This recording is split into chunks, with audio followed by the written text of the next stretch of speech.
김종현의 스포츠.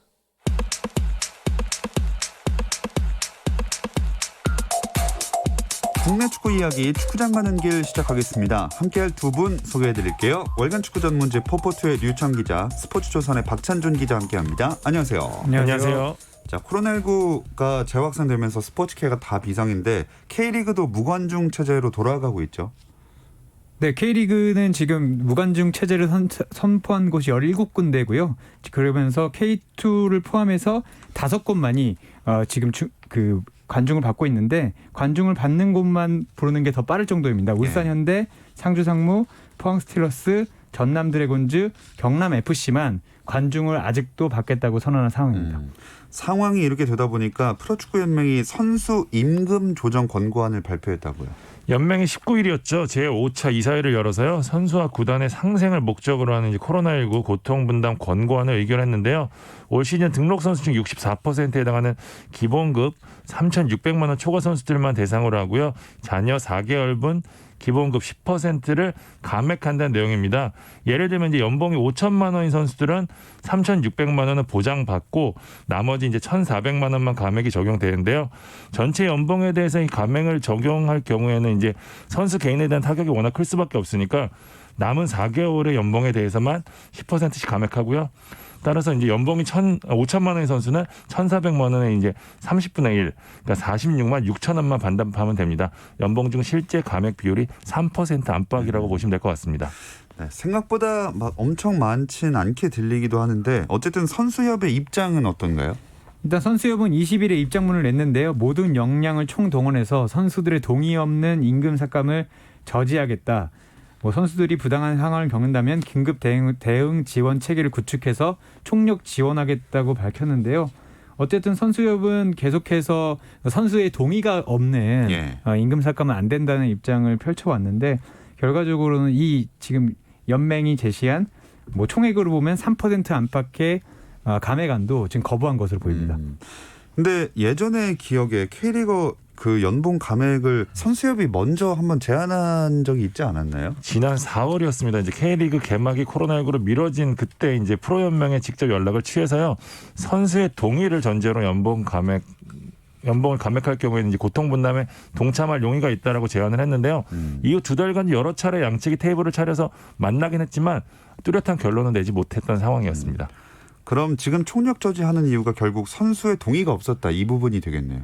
네, 계속해서 선수의 동의 부분을 얘기하고 있고요. 선수협회는 또 이제 그러니까 연봉을 감액하는 필요성이 충분히 소명되지 않았다고 얘기를 하고 있는데 어쨌든 간에 K리그에서 다른 리그보다는 타격이 좀 덜했다라는 기사도 계속 나오고 있는데 왜 꼭 선수의 연봉을 깎아야 하느냐 이런 얘기를 하고 있고 프로축구 연맹은 선수협이 K리그 전체의 권익을 대변하는 단체가 맞냐라고 얘기를 하면서 계속해서 이제 선수단이 거의 이제 1,000명 가까이 되는데 과연 선수협회에 등록한 선수는 몇 명이냐 이런 얘기를 또 하고 있기도 합니다. 이 두 집단의 그런 합의점이 나올 수 있을까요? 결국의 핵심은 대화일 수밖에 없는데요. 말씀하신 대로 서로를 인정하는 상황이 아니기 때문에 이야기를 풀기가 좀 더 어려울 것 같습니다. 선수협은 왜 연맹이 총대를 매냐고 얘기를 하고 있고 연맹 같은 경우는 선수협이 말씀하신 대로 유청 기자가 이야기한 대로 등록 선수 전체를 대표하는 입장이 아니기 때문에 전제부터 좀 이견이 있는 그런 상황이거든요.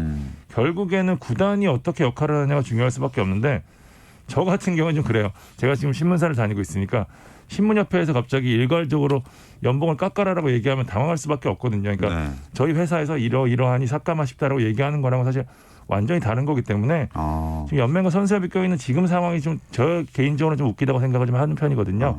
그렇기 때문에 이제 구단이 어떻게 이 상황에서 직접 조정을 하느냐가 중요할 것 같습니다. 류청 기자는 어떻게 생각하세요? 제가 보기에는 개인적인 임금도 중요하고 이게 개인의 권리이기 때문에 다만 프로스포츠라는 게 이제 사회 안에 있다고 제가 계속 말씀을 드렸는데 외국 사례를 보면 특히 NBA 같은 사례는 선수들이 먼저 이 경기가 열리지 않아서 돈을 못 받는 노동자들이라든가 아니면 경기장에 일하는 분들한테 월급을 나눠주기도 했었거든요. 그러면서 이제 우리가 사회에서 의미가 있다. 우리가 돈을 많이 받고 있지만 그런 의미를 얘기해 줘야 되는데 사실 K리그가 관중도 어쨌든 간에 그렇게 많은 리그가 아니고 그렇게 크게 지지를 받지 못하는 상황에서 제가 봤을 때는 이런 부분보다는 선수들이 먼저 나서가지고 우리가 사회적인 역할을 했으면 좋겠다라는 얘기가 나왔으면 좋겠는데 이런 부분이 나와서 좀 아쉽긴 합니다. 그래서 저는 제가 말씀드렸던 사회적인 부분을 차라리 선수들이 우리가 그럼 직접 어떻게 하겠다라고 얘기를 하면서 푸는 게 K리그 전체에 좀 좋을 것 같습니다. 확실히 이 문제는 뭐 스포츠 종목을 떠나서 코로나19 확산 추세가 멈추지 않는 한 번은 다 논의를 하고 넘어가야 되는 문제인 것 같긴 해요. 프로축구 같은 경우에는 또 게다가 워낙 인건비에 대한 부분이 크기 때문에 각 구단들이 지금 아우성칠 수밖에 없는 상황인데 류청 기자가 얘기한 대로요. 사실 선수들도 어쨌든 사회 안에 있는 거고 프로스포츠가 전체적으로 보면은 그 틀 안에 있는 건데 손FC 얘가 좀 좋을 것 같아요. 손FC 같은 경우에는 일찌감치 좀 연봉의 상당 10% 관련된 부분은 이제 기부를 했거든요. 그러니까 지금 이 상황에서 한 발 떨어져서 되게 여유 있게 지켜보고 있는데 그렇게 선제적 대응을 선수들이 했으면 어땠을까 하는 생각이 들고요. 네. 프로축구에서 너무 또 연맹이 좀 주도하에 움직이는 부분이 좀 없지 않아 있는데 사실 프로야구, 프로농구, 프로배구의 경우에는 이 정도까지 좀 강하게 나오지 않는 이유가 좀 있거든요. 그러니까 어떻게 보면은 연봉 협상이라고 하는 건 이미 산정이 돼 있고 그 다음에 이제 진행이 돼도 되는 부분이죠. 왜냐하면 얼마만큼에 대한 손해가 됐는지는 올 시즌이 끝나고 나오니까 예. 그런 부분에 대해서 어쨌든 정확하지 않은 상태에서 선수들에게 너무 또 구단이나 혹은 연맹이 밀어붙이는 상황이 되면 그것도 모양새가 또 좋지 않거든요. 그러니까 양측 모두 한 발씩 물러나는 지혜가 필요한 상황이라고 보입니다. 네, 아무튼 원만한 마무리가 되기를 기다려 보겠습니다. 그리고 K리그가 무관중 체제로 다시 전환을 하고 있는데 그럼 벤투호랑 김학범호 간의 스페셜 매치 이거 미뤄졌죠? 네, 원래 이제 A매치 기간이 8월 31일에서 9월 8일까지였기 때문에 이 와중에 이제 두 경기를 하는 거였거든요. 근데 피파가 A매치 기간을 조정을 했습니다. 이 기간을 2021년 1월 24일부터 2월 1일까지로 변경을 했기 때문에 뭐 지금 코로나19 팬데믹과 함께 안 그래도 미뤄야 되지 않느냐라는 얘기가 나왔는데 피파 A매치 달력까지 미뤄졌기 때문에 일단 11월에 다시 치르는 걸로 했고요. 그래서 이제 벤투호와 김학범 감독은 스페셜 매치를 10월 5일부터 10월 13일까지 네. 이 기간 동안에 하기로 했는데 이것도 지금 상황을 봐서는 좀 지켜봐야 될 것 같습니다. 그러니까요. 진짜 이러다가 경기도 아예 못 해버리는 수도 있지 않나요? 그러니까 팬들뿐만 아니라 사실 저희도 좀 걱정이 많은데 사실 지난 코로나19 때문에 리그가 개막되지 못했을 때 굉장히 지금 여러 가지로 힘들었던 상황이었거든요. 예. 근데 뭐 지금 어쨌든 경기보다 중요한 게 생명이잖아요. 그렇죠. 그렇기 때문에 당연히 우선순위를 방역을 우선을 둘 수밖에 없는 그런 상황입니다. 네. 뭐 일상생활에서부터 당연히 아시겠지만 마스크 착용, 거리두기 이런 개인 방역에 신경을 잘 써야 될 것 같습니다. 이제 K리그 이야기로 넘어가 보겠습니다. 서울이 6위까지 올라섰네요. 네, 서울이 김호영 대행 체제로 변화를 준 이후에 3연승을 달렸는데 사실 6위까지 올라왔다는 것 자체가 지금 좀 놀랍긴 합니다. 물론 아직 이제 스플릿이 갈리지 않았기 때문에 만족할 수 없는 상황이긴 한데 이긴 팀들 보면 성남 FC는 그렇다고 쳐도 강원과 상주 상무까지 잡았거든요. 그리고 이제 플레이도 완전히 바뀌었어요. 그런 걸 보면 팬들이 이제 댓글로 수원과 인천과 서울이 다 문제가 다른데 서울은 이제 혹시 감독이 문제였던 거 아니냐 이런 얘기가 나올 정도로 김호영 체제가 굳혀진 다음에 연승을 달리고 있습니다. 자, 구체적으로 어떤 부분이 바뀌어서 순위가 이렇게 올랐을까요? 이제 김호영 대행 부임 후 가장 눈에 띄는 변화는 포백으로의 전환이거든요. 서울이 이제 3백을 쓰면서 사실 최용수 감독이 고집스럽게 3백을 기용했었는데 3백이 사실 자기 자리를 잘 지키면 좋은 전술이긴 한데 그렇지 않을 경우에 상대에게 더 많은 공간을 내줄 수밖에 없거든요. 서울이 또 수비 쪽에 문제가 많았었는데 김호영 감독이 포백을 기용하면서 앞쪽에 정현철 그리고 김원식 두 수비력이 좋은 수비형 미드필더를 두 명이나 기용하면서 포백을 잘 보호하고 수비력 자체가 좋아졌고요. 또 약간 미드필드 라인을 좀 컴팩트하게 유지를 했는데 그러면서 이제 정한민, 한승규, 조영욱처럼 이제 많이 뛰는 젊은 선수들을 기용하면서 그 효과가 좀 극대화됐고요. 여기에 또 박주영, 고요한 같이 또 같은 선수들을 과감하게 좀 배제했어요. 그러면서 팀 전체가 좀 리프레시 되는 효과를 좀 누렸거든요. 그러면서 좀 성적도 자연스럽게 올라갔습니다. 네. 그래서 6위까지 순위가 올라가는 건 서울 팬들 입장에서는 참 다행스러운 일이긴 한데 6위 서울이랑 또 10위 광주까지 승점 차가 석점밖에 안 되는 상황이죠. 네, 뭐 서울이 19점이고 광주가 16점인데 그 밑에 이제 11위 수원까지만 해도 승점이 5점 차이밖에 안 납니다. 예. 그러니까 22라운드까지 이제 돌아간다고 봤을 때 그 안에 모든 게 또 벌어질 수 있는 상황이고 사실 이렇게 서울이 올라가다 보니까 4위와 5위 멀어만 보였던 포항과 대구도 이제 6점 차이로 돌아왔거든요. 어떻게 봤을 때는 이제 포항과 대구도 연패만 당하게 되면 전혀 상관없을 것 같았던 7위까지도 내려갈 수 있는 상황이기 때문에 앞으로는 앞으로 남은 한 5-6경기에서 이 스플릿이 좀 요동칠 것 같습니다. 진짜 상위 스플릿 경쟁이 엄청 치열해지는 상황이네요. 원래 항상 매 시즌마다 이제 6위 자리까지는 굉장히 치열했었거든요. 네. 일단은 6위까지 들어가면은 강등은 안 되기 때문에 각 팀들이 일단 1차적인 목표로 상위 스플릿 진출을 목표로 했었는데 지금 올해 같은 경우에는 워낙 예상했던 구도와 좀 많이 달라져서 서울, 수원 같은 팀들이 내려오고 당초 이제 강등권을 평가받았던 성남이나 부산, 광주 같은 팀들이 올라와 있는 상황이기 때문에 중위권이 굉장히 빡빡해졌거든요. 6경기 남았는데 이제 자고 일어나면 이제 순위가 바뀐다는 얘기 계속 하고 있는데 매 라운드마다 이런 형태가 벌어질 것 같습니다. 그럼 1위부터 5위까지 순위도 한번 짚어볼까요? 네, 1위가 울산이고요. 승점이 39점인데 2위 전북이 승점 1점 차 38점으로 뒤따르고 있습니다. 3위가 상주, 4위가 포항, 5위가 대구, 그리고 아까 말씀드렸듯이 서울이 6위입니다. 네, 그 상주 3위가 28점이니까 2위 전북이랑 10점 차거든요. 확실히 2강 체제가 굳어진 것 같아요. 원래 당초 이제 2강 체제는 저희가 예상했던 구도잖아요. 근데 예상과 달리 상주와 포항이 중반까지 굉장히 잘 경기력을 유지하면서 2위권을 추격했는데 전북이 사실 구스타보와 바로 선수 영입하면서 이제 확 달라진 모습으로 치고 나갔고요. 울산이 이제 이 경쟁에서 이기기 위해서 계속 스포트를 하면서 1, 2위는 이제 거의 저세상 상황이거든요. 그렇기 때문에 지금 점점 2강 체제가 굳어지는 모습입니다. 그리고 밑에로 가보면 11위가 수원이고 12위는 뭐 인천인데 근데 그래도 인천이 드디어 첫 승을 거뒀어요. 네, 인천이 16경기 만에 첫 승을 거뒀고 첫 승 상대가 대구가 될지는 사실은 전 몰랐습니다. 왜냐하면 그 조성환 감독이 지휘봉을 잡고 나서도 사실 첫 경기가 좋지 않았거든요. 그리고 대구는 세징야와 대안이 이제 분업을 하면서 지공도 잘하고 속공도 잘하는 팀이 돼서 어려울 거라고 생각했는데 정말 몸을 던지는 수비 끝에 1대0으로 승리를 했고 그리고 또 그 팀 내 골잡이인 무고사까지 골을 넣었기 때문에 인천은 분위기가 확실히 좋아진 건 맞는 것 같습니다. 인천 쪽을 박찬준 기자가 잘 아시니까 요새 좀 분위기 어떻던가요? 조성환 감독이 처음 지휘봉을 잡고 굉장히 놀란 부분이 뭐였냐면 원래 이제 감독이 바뀌고 나면 감독 교체 효과라고 해가지고 기존의 선수들은 자기 자리를 지키기 위해서 하고 기회를 못 봤던 선수들은 기회를 얻기 위해서 이제 서로 이제 눈을 부르키고 하잖아요. 근데 인천 같은 경우는 지난 7년간에 7번의 감독이 바뀌었고 2년 사이에 4명이 바뀌었단 말이에요. 그러니까 선수들이 이런 거에 무감각해진 상황인 거예요. 그래가지고 분위기가 정말 엉망이다라는 얘기를 저한테 했었었는데 어쨌든 조상환 감독이 제가 말씀드렸던 대로 동기부여에 굉장히 일가견이 있는 감독이고 실제로 좀 빠르게 분위기를 수습하면서 대구까지 잡았거든요. 조상환 감독이 그 부분을 강조했다고 하더라고요. 니네가 열심히 안 했던 게 아니다. 니네들이 노력하고 있었던 거 안다. 근데 결과가 없으면 아무도 모른다.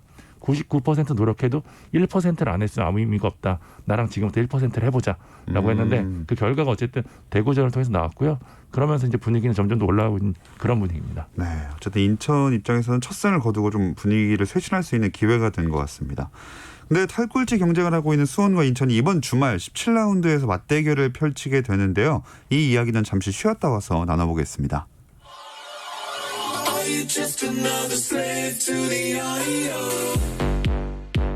국내 유일 스포츠 매거진 라디오 김종현의 스포츠. 금요일 밤의 축구 이야기 축구장 가는 길 듣고 계시고요. 스포츠조선의 박찬준 기자, 월간 축구 전문지 포포트의 류청 기자와 함께하고 있습니다. 인천과 수원은 진짜 내일 이제 벼랑 끝 승부네요. 최하위 인천과 11위 수원이 이제 20일 인천 전용 축구 경기장에서 이제 17라운드에서 만나는데요. 인천이 이제 승점 8점입니다. 그리고 수원이 승점 14점인데요. 지금 현재 6점 차인데 인천이 이기면 3점 차로 좁혀지고 수원이 이기면 9점 차로 벌어지거든요. 그러니까 이번 맞대결은 6점 이상의 의미를 갖는 말 그대로 단두대 매치가 될 가능성이 높습니다. 아무래도 인천은 딱 첫 승을 거두고 이제 다음에 만나는 거고 동기부여도 좀 돼 있을 것 같고 수원은 원정 경기니까 부담스러울 것 같거든요. 네, 그리고 게다가 그 인천은 비기기만 해도 성공인데 수원은 비기기만 해도 실패일 수 있고요. 그리고 주승진 감독 대행으로 바뀐 다음에도 서울은 반등했지만 수원은 반등하지 못하고 있습니다. 그러니까 뭐 주승진 감독은 뭐 선수들을 의식해서인지 경기력이 좋아지고 있고 과정이 좋아지고 있다라고 얘기를 하는데 사실 바깥에서는 과정보다는 지금 결과가 필요한 때인데 그런 얘기는 좀 적절치 않은 것 같다라는 얘기도 나오고 있거든요. 그리고 최근 5경기만 봐도 수원이 1승 1무 3패고 인천이 1승 2무 2패예요. 인천이 성적이 좀 더 좋습니다. 어. 그리고 지금 잡히게 된다면 수원은 당장은 역전당하지 않지만 이제 정말 강등될 수 있겠다라는 상황도 나올 수 있기 때문에 심적으로는 상당히 수원이 쫓기는 건 맞는 것 같습니다. 네. 결국에는 득점을 해줘야 될 텐데 무고사랑 타가트의 대결에 좀 관심이 모아지죠. 두 팀 다 좀 수비는 나쁘지 않습니다. 확 무너지거나 그런 수비는 아니거든요. 수원 같은 경우에는 주승진 대행이 지휘봉을 잡고 5경기에서 5골밖에 안 나줬고요. 근데 문제는 득점이 단 2골뿐이거든요. 인천 역시 이제 올 시즌 넣은 득점 수가 한 자릿수에 불과한데 양 팀 모두 이번 경기 이기면 좋겠지만 일단 지면 안 되거든요. 그 말은 다시 말해서 이제 최소한 골을 내주지 않으려고 할 것이라는 점인데 정말 적은 찬스에서 골을 넣어야 되거든요. 그렇다면 이제 골잡이 무고사와 타가트의 기대를 걸어야 되는데 무고사는 이제 지난 경기에서 모처럼 골맛을 봤거든요. 무고사가 굉장히 몰아치기에 능한 타입입니다. 때문에 이제 그 기세를 이어가려고 할 테고 타가트 같은 경우는 이제 주승진 대행 체제에서 거의 기회도 잘 못 잡고 있거든요. 이번 경기에 어떻게 될지 모르겠지만 어쨌든 타가트는 인천을 상대로 5골을 넣을 정도로 무척 강했거든요. 때문에 기회를 받을 것 같은데 두 선수의 결정력 대결이 이번 경기 승패를 쥐고 있습니다. 또 다른 부분 주목할 만한 점들이 있을까요? 근데 또 재밌는 것이 수원이 인천에게 엄청나게 강합니다. 최근 10경기를 보면 6승 3무 1패밖에 하지 않았거든요. 이런 부분을 보면 수원이 마음 놓고 와야 될 것 같긴 하지만 말씀하신 대로 무고사는 골을 넣고 있고 인천을 상대로 최다 득점자의 타가트는 오히려 주승진 감독 대행이 오면서 뭔가 좋지 않은 상황이기 때문에 예. 결국 정말 한 골만 넣으면 이 경기는 끝날 것 같습니다. 진짜 한 골차 승부가 될 것 같은데 한 골을 넣을 팀은 어디라고 보세요? 저는 인천으로 가겠습니다. 사실 인천이 이런 상황에 대한 경험이 좀 많은 편이고 어떻게 하면 흐름을 이어갈 수 있는지에 대한 준비가 돼 있는 팀인데 사실 매년 이제 강등권에서 허덕이는 뭐 제주나 뭐 서울 같은 죄송합니다. 그런 기업 구단들 보면은 이런 고비를 못 넘었거든요. 때문에 저는 인천으로 가고 싶습니다. 류청 기자는요?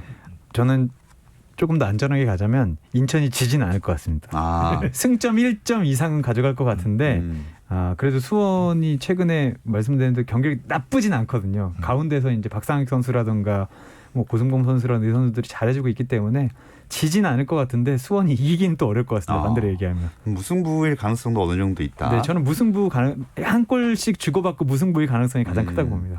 네, 그리고 내일은 또 3경기가 더 예정돼 있죠. 광주 전용구장에서 광주와 서울 경기 있고요. 부산 구덕경기장에서 22일 오후 7시 부산과 포항이 만납니다.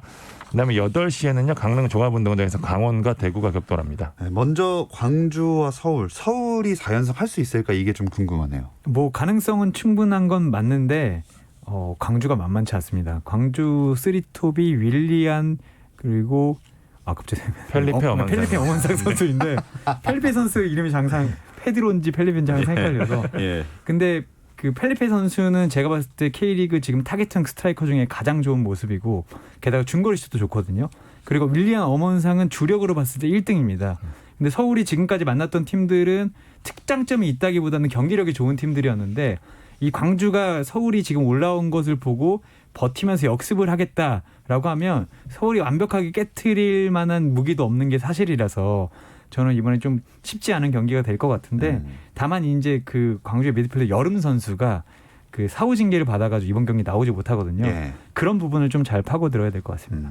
그 쓰리톱 말씀하신 선수들 중에 엄원상 선수는 그 올림픽 대표 선발돼도 좋을 것 같다는 생각이 들어요. 엄살라라고 불리는 선수인데요. 사실 펠리페 광주의 모든 집중이 돼 있긴 하지만 가장 그 광주가 경기가 잘 될 때 보면 엄원상과 윌리안이 얼마나 잘해주느냐가 포인트거든요. 예. 최근에 엄원상이 3골을 넣고 있습니다. 8월에만 들어서 거의 뭐 에이스급 활약을 펼치고 있는데 사실 지난해는 이 정도까지는 아니었거든요. 올 시즌 부상 이후에 돌아오고 나서 계속 플레이를 잘해주고 있는데 아마 엄원상 선수 같은 경우에는 김학범호가 이선이 워낙 좋아서 거기서 경쟁이 치열한데 지금 가장 앞서 나가는 모습이거든요. 지금 당장 올림픽 대표팀 선발됐으면 좋겠다는 생각도 할 것 같아요. 네, 다음으로는 부산과 포항의 경기입니다. 부산은 뭐 앞으로 매 경기가 살얼음판 경기를 하게 되겠죠. 부산은 뭔가 흐름을 어떻게 타느냐가 되게 중요한 것 같은데 처음에 흐름이 엄청 좋지 않았고요. 두 번째는 엄청 흐름이 좋았다가 최근 5경기에서 또 무승입니다. 2무 3패를 당하고 있는데 지금 11위인 수원 삼성과 승점차가 2점밖에 나오지 않아요. 그러니까 수원이 인천을 잡고 부산이 패한다면 11위까지 내려갈 수 있는데 부산 같은 팀들은 이번에 올라왔기 때문에 의지도 크지만 강등에 대한 위협도 너무나 잘 알고 있는 팀이라서 네. 이렇게까지 몰리면 되지 않을 것 같은데 다만 포항이 너무 강합니다. 아하. 포항은 딱 한 줄로 정리하셨네요. 네, 뭐 이제 강원대 대구 경기 볼까요? 저는 이 경기가 보는 입장에선 제일 재밌을 것 같은 게 사실 두 팀이 현재 흐름이 좋진 않긴 하지만 어쨌든 공격적인 두 팀이거든요. 특히 대구 같은 경우에는 강원에 무척 강했는데 최근 10경기에서 9승 1무였습니다. 세징야는 강원과의 3번의 맞대결에서 5골을 넣었고 김다운 선수도 4경기 3골을 넣었거든요. 대구가 만만치 대구가 인천에 패할 때도 사실 경기력 자체는 나쁘지 않았는데 강원도 지난 광주장에서 이제 김승대 고미열이 골맛을 봤거든요. 이 흐름이 이어질 경우 굉장히 공격적으로 나올 수 있기 때문에 저는 이 경기 난타전으로 진행될 것처럼 생각이 듭니다. 네, 강원대 대구 경기까지 짚어봤고요. 일요일에는 1위 울산이랑 2위 전북이 각각 경기를 치릅니다. 네, 지금 울산은 성남과 경기를 치르고 예. 전북은 상주와 네, 경기를 합니다. 갑자기, 예, 제가 갑자기 눈이 또 안 보이는데. 네. 아 이게 다 마스크를 쓰고 저희가 방송하다 보니까 이게 네. 목도 메이고 좀 그런 점들이 있는 것 같네요. 네, 일단 전북은 최근에 흐름이 매우 좋습니다. FA컵 포함하면 5연승인데 거기서 떠트린 골이 거의 평균 3골입니다. 경기다. 구스타포 선수와 바로우 선수만 터지는 게 아니라 이 선수들이 터지다 보니까 지난 시즌 MVP였지만 전북에 온 뒤 좋지 않았다고 얘기했던 김보경 선수 터지고 있고 항상 잘하고 있던 한교원 선수까지 가세하면서 전북이 어느새 울산의 이제 득점 레이스에 좀 다가가고 있는 모습이고요. 울산과 성남은 확실히 팀 컬러가 다른데 울산은 득점 1위, 도움 1위, 최소 실점 1위니까 사실 기록만 봤을 때는 울산이 지금 리그 최강의 모습을 가지고 있는데 예. 성남은 득점은 11위지만 실점이 매우 적은 팀입니다. 울산이 성남을 이번에는 넘어섰지만 상당히 쉽지 않았고 이번 경기에서도 성남이 지키는데 울산이 어떻게 이렇게 돌파하느냐 이게 이제 키포인트가 될 것 같습니다. 근데 이게 그 경기 결과야 아무래도 울산과 전북 쪽으로 그렇게 예상이 되겠지만 선두 경쟁이 달렸으니까 두 팀 다 뭐 방심하고 할 수는 없을 것 같아요. 맞습니다. 이제 K리그는 종이 한 장 차이 리그라고 하는데요. 이제 자칫 방심해서 삐끗하면 이제 선두 경쟁에서 확 미끄러질 수 있으니까요. 전북 같은 경우에는 말씀하신 대로 이제 구스타보 바로 선수가 키를 쥐고 있고요. 쿠니모토까지 지금 돌아온 상황이거든요. 때문에 모라이스 감독이 어떤 선택을 할지 중요할 것 같고요. 울산은 지금 동해안 더비라는 고비를 좀 넘은 상황이어서 분위기가 대단히 좋고 있고요. 일단 김도훈식 로테이션이 매 경기 잘 통하고 있거든요. 이번 경기도 어떤 선수들이 나오는지가 포인트가 될 것 같습니다. 네, 마지막으로 K리그 2 그 수원, 대전, 제주 선두 경쟁이 되게 재밌는데 경남까지도 좀 가세할 수 있는 분위기죠? 네, 경남이 5경기 연속 무패를 달리면서 승점 22점으로 4위까지 올라왔거든요. 3위 제주가 한 경기를 덜 치르긴 했지만 승점 차이가 3점밖에 나지 않습니다. 그러니까 이번 라운드에서 경남이 승리하고 대전이나 제주가 승리하지 못하면 이 세 팀이 승점이 같아질 수 있는 가능성도 있고요. 그리고 1위는 수원이 달리고 있는데 수원과 대전, 제주의 승점 차가 1점밖에 나지 않습니다. 네. 어쨌든 역대급 뭐 승격 경쟁이라고 계속해서 뉴스가 나오고 있는데 뭐 가끔 승격 뉴스가 부풀려지는 감이 있지만 이번에는 확실합니다. 정말 역대급입니다. 네, 확실한 선두 경쟁. 자, 오늘 이야기는 여기서 마무리하겠습니다. 월간 축구 전문지 포포트의 류청 기자, 스포츠조선의 박찬준 기자, 고맙습니다. 감사합니다. 주말엔 9시 20분부터 함께 하실 수 있고요. 저는 월요일 8시 30분에 다시 돌아오겠습니다. 김종현의 스포츠.